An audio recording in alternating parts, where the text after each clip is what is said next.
L'éducation aux médias. Enfin, je sais pas si c'est une rumeur ou pas. Non.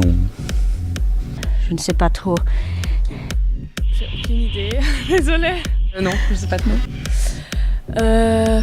Vaguement, mais non, pas vraiment, enfin pas en détail. Concrètement, je sais pas ce que c'est. Mais je sais pas, c'est un cours ou c'est... j'en sais rien.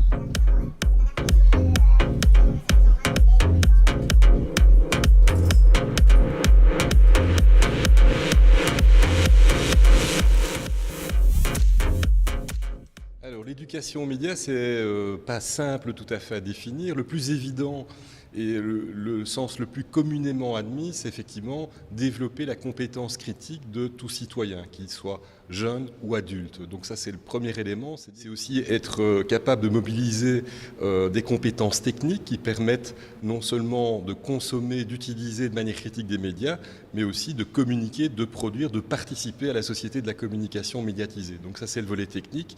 Et le troisième volet qui est présent dans le projet de l'éducation aux médias, c'est ce qu'on appelle le domaine social, c'est-à-dire comprendre que les médias aujourd'hui, ce sont des médias qui fonctionnent sur l'interaction entre différents usagers dans des communautés diverses.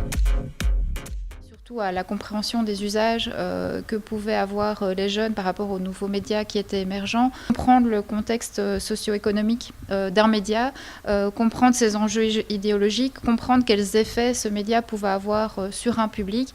Et puis de créer des outils, de créer des techniques d'animation, de créer des contenus pour pouvoir se dire on essaye de transmettre des réflexes, des bonnes manières, en tout cas des manières qui leur permettent de revenir sur leurs usages, de mieux comprendre l'environnement médiatique dans lequel ils évoluaient et de pouvoir eux-mêmes construire les outils pour transmettre à leur manière les choses qu'ils voulaient à travers des thématiques comme la publicité, comme les jeux vidéo, comme l'information à travers les nouveaux médias et voilà, tout ce qui peut entourer ce monde-là.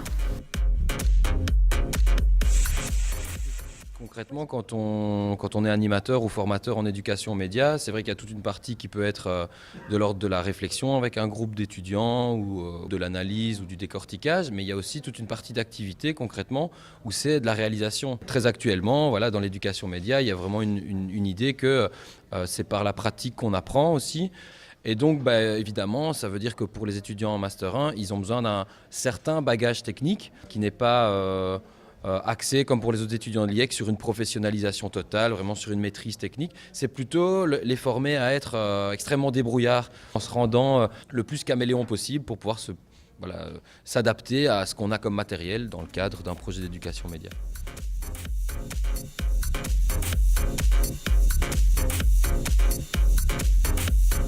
Le master en éducation et médias est un master très pratique, il y a très peu de cours théoriques, donc on a beaucoup d'ateliers. Et ce qui est intéressant aussi, c'est que les élèves viennent de différents bacs. Donc il y a certains élèves qui ont des compétences plus pédagogiques, d'autres plus techniques. Et donc ce qui est intéressant, c'est qu'on s'aide tous mutuellement.